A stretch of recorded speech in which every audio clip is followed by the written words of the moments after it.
Guys, welcome back to our new video.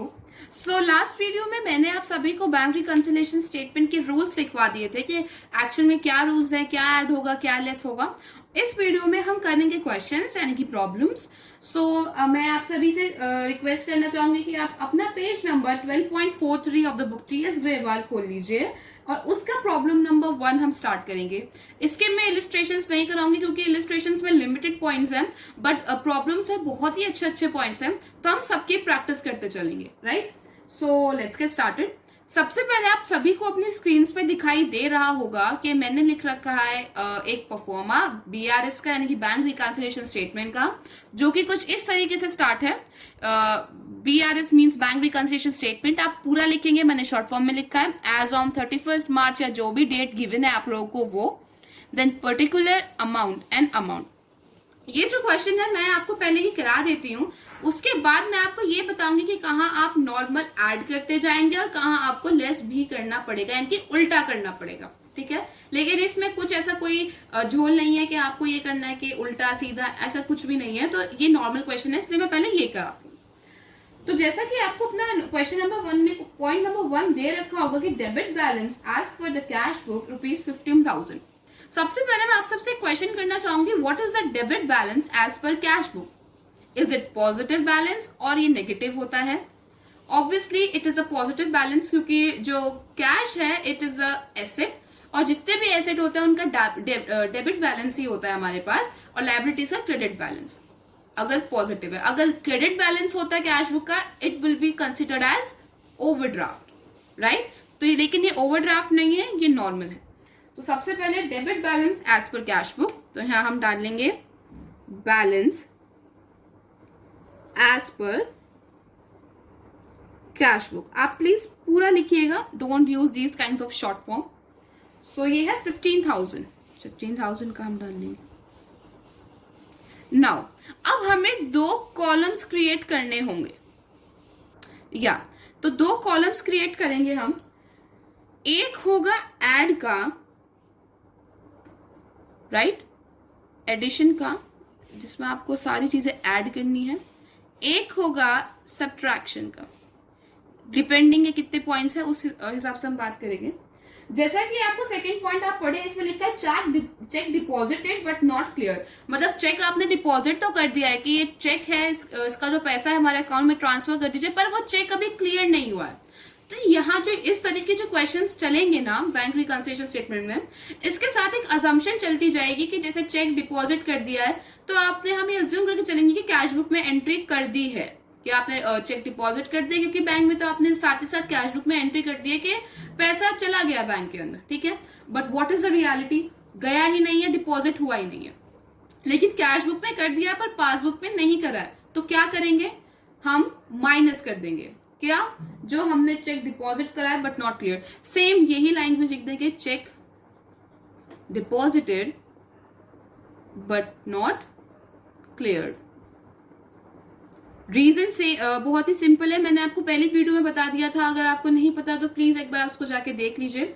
जो भी balance है कैश बुक का वो हमें पासबुक से क्लियर मैच कराना है, इसलिए हम ये चीज कर रहे हैं। और इसका बिल्कुल डिटेल मैंने अपनी पहली वीडियो में बना रखा था, आप प्लीज वो जाके एक बार देख लें। क्या है? 1000। Okay, the next point says check issued but not presented. कि चेक इशू कर दिया हमने किसी के नाम के लिए, जैसे मैं आपको पेमेंट कर रही हूँ तो मिस्टर एक्स के लिए मैंने चेक इशू कर दिया है, मतलब अपने बैंक से पैसे कटवा दिए, बट एक्चुअली वो कटे नहीं है। Right, it is not presented for payment, presented नहीं हुआ है फॉर द पेमेंट। तो हमने तो जब चेक लिखा होगा तभी कैश बुक से डिडक्ट कर लिया होगा, लेकिन एक्चुअल में हमारे बैंक से हुआ नहीं हुआ, पासबुक से हुआ नहीं हुआ। तो क्या करेंगे? उसको एड ऑन कर देंगे। सेम लिखेंगे, check issued but not presented, check issued but not presented. I hope this is clear. और क्या है amount? It's 1500. Okay. And the next point says bank interest. Bank interest कितना है? 200 रुपीज का है। ये बैंक का इंटरेस्ट क्या है? जैसे कि हम कहें कि हमने एक अकाउंट खोल रखा है तो उसमें जो अमाउंट होती है तो बैंक हमें कुछ ना कुछ इंटरेस्ट देता है। करंट अकाउंट पे नहीं देता, ये एक अलग चीज है, बट स्टिल देता है। और कोई इन्वेस्टमेंट भी होती है तो जोड़ भी देता है बैंक, राइट, उस पर जो इंटरेस्ट है। बट जो बैंक इंटरेस्ट है ये हमारे डिडक्ट नहीं है, क्योंकि एक तरीके से देखा जाए, एक तो क्वेश्चन में स्पेसिफाई नहीं है, और दूसरा ओवरड्राफ्ट बैलेंस नहीं। अगर ओवरड्राफ्ट होता तो हम एक बार सोचते कि नहीं क्या पता, लेकिन नहीं, ये बैंक इंटरेस्ट है, ओवरड्राफ्ट भी नहीं है। तो एक साफ सुथरी सी क्लियर पिक्चर है कि बैंक इंटरेस्ट है, मतलब हमें बैंक दे रहा है, ऐड कर रहा है, हम भी कर देंगे विद एन अजम्पशन कि अभी तक हमने ऐड नहीं किया। तो bank interest how much, it is 200। Okay, now अब हमें क्या करना है, इसका टोटल लिखना है। इसका टोटल कितना है, इट इज 1700, राइट। और इधर ऐड करना, क्योंकि जाहिर सी बात है एडिशन का ही हमने साइन लगाया, तो ऐड कर देंगे यहाँ पे, और कितना आ जाएगा, इट वुड बी 16,700। अब ये जो महाशय है 1000, इसको हमें डिडक्ट करना है, डिडक्ट कर दिया, आंसर आ गया हमारा 15,700। ये क्या है, क्या आया है ये, इट इज बैलेंस एज पर पासबुक, क्योंकि ये ही बैलेंस है जो हमारा पासबुक इस समय शो कर रहा होगा, और यही हमने मैच करा लिया है अपना ऐड और लेस कर करके। तो it would be balance as पर पासबुक, यही आप लिखेंगे। और अब मैं जो आपको नेक्स्ट चीज समझाऊंगी वो ये समझाऊंगी कि अगर आपको बैलेंस एज पर पासबुक दे रखा है यहाँ पे कैश बुक की जगह, तो किस तरीके से करना है, ठीक है। आई होप दिस इज क्लियर। ये बहुत ही इजी क्वेश्चन था। अब हम नेक्स्ट पे स्विच करते हैं। या तो ये चीज बहुत ही जरूरी है जो मैंने इस समय आपकी स्क्रीन पर लिखी हुई है। क्या है ये, बैलेंस एज पर कैश बुक। जो मैंने अभी आपको क्वेश्चन कराया उस पर बैलेंस एज पर कैश बुक दे रखा था, तो स्ट्रेट मतलब जो ऐड होना था वो ऐड ही हुआ है, और जो लेस होना था वो लेस ही हुआ है। कुछ भी उल्टा सीधा कुछ नहीं है, सीधा क्वेश्चन है। स्ट्रेट मतलब बिल्कुल सीधा, कुछ भी अलग नहीं है, इसलिए इसमें मैंने लिखा है straight. Second is balance as पर पासबुक। देखिए अब मैंने यहाँ पे स्पेसिफाई भी कर दिया है कि अगर बैलेंस एज पर कैश बुक की जगह डेबिट बैलेंस एज पर कैश बुक गिवन होता है तो भी स्ट्रेट है। मतलब अगर आप उस समय भूल जाए, आपको रूल उस समय स्ट्राइक नहीं कर रहा है, तो उस समय के लिए है ये।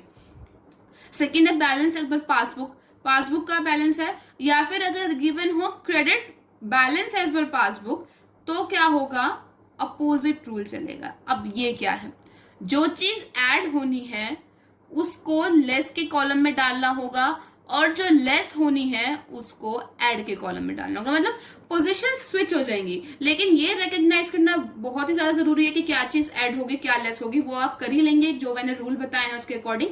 बस पोजीशन चेंज हो जाएंगी। अगर जो चीज हमें ऐड के कॉलम में डालनी है इसमें हम लेस के कॉलम में डालेंगे, और जो लेस के में डालनी है वो ऐड के में डालेंगे। रीजन क्या है, रीजन ये है कि हमें पासबुक के बैलेंस से कैश बुक के बैलेंस को मैच कराना है, लेकिन इस बार उल्टा हो रहा है, राइट। जो कैश बुक का बैलेंस है उसको तो हम मैच करा सकते हैं पासबुक के अकॉर्डिंग, बट जो पासबुक का बैलेंस है जब उसको कैश बुक के बैलेंस से मैच कराएंगे तो उल्टा करना पड़ेगा, तब जाके हमारा बैलेंस एज पर कैश बुक निकल कर आएगा। I hope this is clear. Now overdraft as पर कैश बुक। अगर ओवरड्राफ्ट है कैश बुक में, overdraft, what is overdraft, it is the negative balance, it is the credit balance. I have specified it here also credit. जहां पे लिखा हो credit balance as पर cash book, देखिए मैं स्पेसिफाई करती चल रही हूँ पहले ही, ताकि आपको आगे चल के कोई प्रॉब्लम ना हो। वहां पे भी अपोजिट चलेगा, मतलब जो ऐड होना है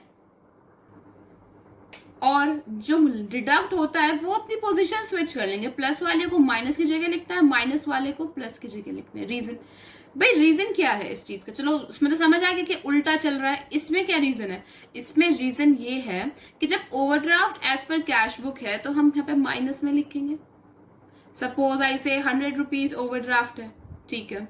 अब जो चीज ऐड होनी होगी वो अल्टीमेटली इसमें तो प्लस से होंगी। भाई ये आपका इंटीजर्स का रूल है, माइनस माइनस क्या होते हैं, प्लस होते हैं, बस साइन ही तो माइनस का लगता है ना। तो ये जो माइनस माइनस प्लस है ये इस वजह से है, वरना और कोई रीजन नहीं है। 100 है, अगर मैं बोलूं check deposited but not clear, ठीक है, तो हमें डिडक्ट करना होगा। डिडक्ट करना होगा तो मतलब सपोज इट से 200 का था, 200 माइनस करना पड़ेगा हमें।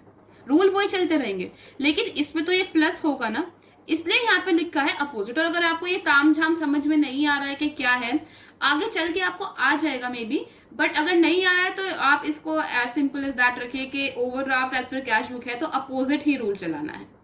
ओवरड्राफ्ट एज पर पासबुक स्ट्रेट चलेगा, क्योंकि यहाँ पे तो अपोजिट था ना, जब हम सीधा कर रहे थे, जब नेगेटिव है तो स्ट्रेट चलाएंगे सीधा। तो ये चीज आप प्लीज याद कर लीजिएगा। वैसे मैंने समझा दिया है, अगर आपको नहीं समझ आया तो आप एक बार इसको याद भी कर लीजिएगा। तो कोई टेक्निकलिटी नहीं है कि बहुत ही ज्यादा टफ है, आपको बस यही याद रखना है कि ताकि आप क्वेश्चन अच्छे से कर सके, वरना गलती हो जाएगी, आंसर गलत आएगा। ठीक है। One more thing, overdraft as पर कैश बुक लिखा हुआ है तो जो आंसर आएगा if it is in the same, मतलब उसी सेम सिग्नेचर में चल रहा है, माइनस का ही चल रहा है साइन, तो ओवरड्राफ्ट एज पर पासबुक आएगा। ठीक है, वो मैं भी क्वेश्चन कराऊंगी तो आपको समझ आ जाएगा। आई होप दिस इज क्लियर, ये बहुत ही इंपॉर्टेंट चीज थी। सो नेक्स्ट क्वेश्चन देखते हैं। This is question number 2। इसमें दे रखा है कि cash at bank in as shown by the cash book is 75,000। जब आपको कुछ स्पेसिफाई नहीं होना है कि डेबिट बैलेंस है कैश तो क्या, तो we there is an assumption के जो उसका बैलेंस होता है वो ये। तो क्या होता है कि किसी भी एसेट का बैलेंस डेबिट बैलेंस होता है, तो डेबिट ये, तो 75,000 बैलेंस एज पर cash book. Now cheques drawn but not yet presented. हमने चेक लिख दिए लेकिन अभी पेमेंट के लिए प्रेजेंट ही नहीं हुए। कितने हैं? एस सहाय 2000, मनमोहन 3000। तो इसमें क्या है, वही है, 2 कॉलम बन जाएंगे आपके, ऐड एंड लेस। ठीक है, तो पहले हम ऐड के कॉलम्स भर लेते हैं, फिर लेस के करेंगे। तो क्या कह रहे हैं भैया, अब इसको हमें ऐड करना होगा, ये सब तो बिल्कुल क्लियर है आपको। ये मैसेज इसलिए करा रही हूँ क्योंकि इस पे 2 है तो कुछ बच्चे कंफ्यूज हो जाते हैं कि 2 चीजें दे रखी तो क्या। Check issued but not presented for payment, right? कितने हैं टोटल, कितना है? It would B 2000 and 3000, that's it। लिख दीजिए अलग अलग, या आप पूरा ऐड करके 5000 में लिख सकते हैं, it's up to you. And the next point says cheque paid into bank but not yet credit. मैंने आपको अपनी फर्स्ट वीडियो में भी बताया था कि बैंक और हमारा डेबिट क्रेडिट का थोड़ा उल्टा होता है। अगर आपने नहीं देखा तो जाके देखिए, it's very important from this chapters perspective, क्योंकि ये चीज आपको बहुत काम आएगी। क्योंकि बैंक ने क्रेडिट नहीं किया, मतलब बैंक ने ऐड नहीं किया, उल्टा चलता है डेबिट क्रेडिट का बैलेंस, मतलब सॉरी उल्टा चलता है डेबिट और क्रेडिट चीजें जो हम करते हैं और जो बैंक करता है। ठीक है, और अगर आपको अच्छे से समझ आए तो आप पहली वाली वीडियो देखिए इससे। तो इट इज 1900। तो हमने चेक पे तो कर दिया लेकिन वो अभी क्रेडिटेड नहीं हुआ, जोड़ा ही नहीं गया, तो क्या करेंगे? लेस करेंगे। लेस के लिए भी बाद में देखते हैं, पहले नेक्स्ट पॉइंट पढ़ लेते हैं। Bank charges not yet enter in the cash book. Bank charges मतलब बैंक चार्ज मतलब बैंक हमसे ले रहा है, चार्जेस मतलब ले रहा है, वो हमने सर्विस प्रोवाइड कर रहा होगा, हमसे कोई चार्जेस ले रहा है, मतलब अपने पैसे मांग रहा है, उसने हमने काट लिए, मतलब इन द सेंस मांगेगा तो नहीं, हमसे डायरेक्टली हमारे अकाउंट से काट लेगा। ठीक है, तो ये दोनों ही लेस होंगे। तो ऐड का तो इतना ही है, तो हम लेस का कॉलम बना लेते हैं। पहले यहाँ पे एक लाइन ड्रॉ कर लीजिए please for your convenience. It's minus क्या है, यहाँ पे आप लेस भी लिख सकते हैं, I have noted it with the sign. Cheque paid into bank but not credited, आप पूरी लिखिएगा line, cheque paid but not credited. Okay, it's how much? It's 1900. Now bank charges,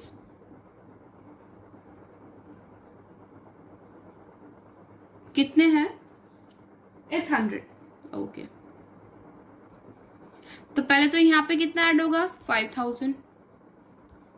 इन दोनों को ऐड करेंगे तो कितना आ जाएगा? 80,000। अब इन दोनों को ऐड करेंगे तो क्या आ जाएगा? 2000। और आंसर क्या आएगा? 78,000। और ये 78,000 क्या है? बैलेंस एज पर कैश बुक। यहाँ लिख दीजिएगा बैलेंस, मेरे में थोड़ी जगह कम है, एज पर कैश बुक, एज पर पासबुक। जैसे लिखते आ रहे हैं वैसे लिखिएगा, यहाँ पे मत लिखिएगा, I have just shown it क्योंकि थोड़ी स्पेस का प्रॉब्लम है। ठीक है, आई होप आप सभी को ये चीजें समझ आई हो। नहीं आई है तो आप कमेंट सेक्शन में कोई भी प्रॉब्लम है मुझसे आसानी से पूछ सकते हैं। And if you like it don't forget to subscribe the channel and hit the like button. Okay, so see you in the next video, bye.